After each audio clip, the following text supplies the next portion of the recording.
किस्मत का खेल। एक गांव में दो बहनें श्रुति और पूजा अपने माता पिता के साथ रहती थी। उनकी पढ़ाई के लिए माता पिता ने अपनी पूरी कमाई लगाकर उनको अच्छे कॉलेज में पढ़ाया। एक दिन उनके पिता ने उन दोनों बहन की शादी कर दी और शादी के बाद कुछ ऐसा हुआ जिससे उन दोनों बहनों के बीच खोट आ गया। ऐसा क्यों? आइए चलिए देखते हैं। उनके पिता राम ने अपनी दोनों बेटी श्रुति और पूजा की शादी अच्छे परिवार में कर दी थी। दोनों बहनों की शादी एक ही गांव में करी थी, पर दोनों बहनों का घर कुछ दूरी पर था। दोनों बहनों के परिवार में पैसों की कोई कमी नहीं थी। दोनों परिवार बहुत अमीर थे। श्रुति के पति रमन की एक कपड़े का बड़ा शोरूम था जिसमें अच्छी खासी कमाई हो जाती थी, और वही पूजा के पति के राशन की दुकान थी जिससे उसकी भी अच्छी खासी कमाई हो जाती थी। पर बस दोनों बहनों के ये अंतर था कि श्रुति भगवान पर बहुत ज्यादा विश्वास रखती थी और वही पूजा भगवान को बिल्कुल ही नहीं मानती थी। परंतु एक दिन समय ने करवट ली और श्रुति के पति रमन को बिजनेस में बहुत घाटा हो गया, और इतना घाटा हो गया कि उन्हें अपना घर तक बेचना पड़ा। और फिर श्रुति और रमन एक झोपड़ी में रहने लगे। जब श्रुति की बहन पूजा को इस बारे में पता चला तो उसने भी उस समय उसकी कोई मदद नहीं की। श्रुति और रमन को अपने कामकाज में घाटा होने से उनके अपने जीवन में भी बहुत बदलाव आ गए। उन्हें जहां तक कि खाने में भी बहुत परेशानी आने लगी। थोड़ी दिन उन्होंने पुराने पड़े राशन से अपना जीवन का गुजारा किया, पर जब वह राशन भी खत्म हो गया तब उनकी परेशानी और बढ़ने लगी। पर श्रुति को भगवान पर बहुत भरोसा था। उसने इस परिस्थिति में भी भगवान की पूजा करना बंद नहीं की। श्रुति अपने पड़ोसियों के पास जा जाकर रोज थोड़ा थोड़ा राशन जमा करती थी और उससे ही अपने सुबह शाम का खाना बना लेती थी। पर वो कहते हैं ना कि अगर किसी जगह रोज रोज जाने लगो तो वहाँ उस इंसान की इज्जत खत्म हो जाती है। ऐसा ही कुछ श्रुति के साथ भी हुआ। जब वह रोज रोज पड़ोसियों के पास राशन लेने चली जाती थी तब पड़ोसियों ने भी एक दिन उसे घर से धक्के देकर बाहर निकाल दिया। श्रुति की बहन पूजा को इन सब बातों के बारे में पता था, पर उसमें उस चीज का घमंड था कि मैं तो अमीर हूँ और वो गरीब, मैं क्यों उसकी मदद करूँ।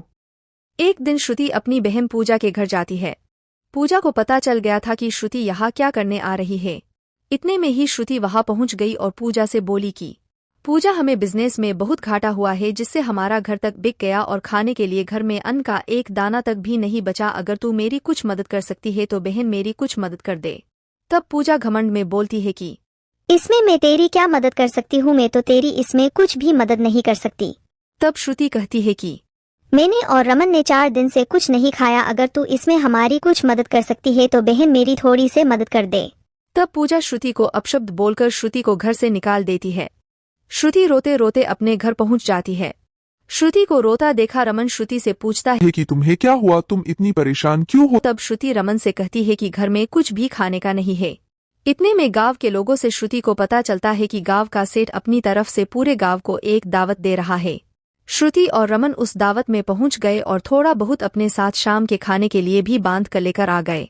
जब श्रुति और रमन घर पर बैठे हुए थे तभी उनके दरवाजे पर एक साधु आया और बोला कि बिटिया, मैं बहुत दिनों से भूखा हूँ, मैंने बहुत दिनों से कुछ भी नहीं खाया है, मैं तेरे द्वार पर आया हूँ, मुझे कुछ खाने का दे दे, तुझे पुण्य मिलेगा। श्रुति बचपन से ही भगवान को बहुत ज्यादा मानती थी और उसके मन में ब्राह्मण के प्रति बहुत इज्जत थी। वह अंदर से वो खाना उस ब्राह्मण को लाकर दे देती है जो वह सेठ के यहाँ से बांध कर लेकर आई थी। बाबा ने वो खाना खाया और खुश होकर अपने हाथ का लोटा श्रुति को दे दिया और बोले कि बिटिया, इसे संभाल के रखना। वह लोटिया लेकर श्रुति और रमन घर के अंदर जाकर बैठ गए और वह लोटिया साइड में रख दिया और सोचने लगे कि अब हम खाना कैसे खाएंगे। इतने में ही श्रुति की नजर उस लोटिये पर गई। वह धीरे धीरे बड़ा हो रहा था। वह यह देखकर डर जाती है। लोटिया अब घड़ा बन चुका था।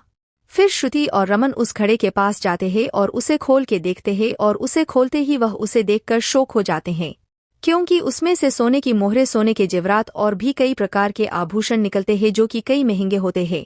और जैसे ही वह घड़ा उनके घर में आता है उनकी किस्मत करवट लेती है और उनका घर धन धान्य से परिपूर्ण हो जाता है।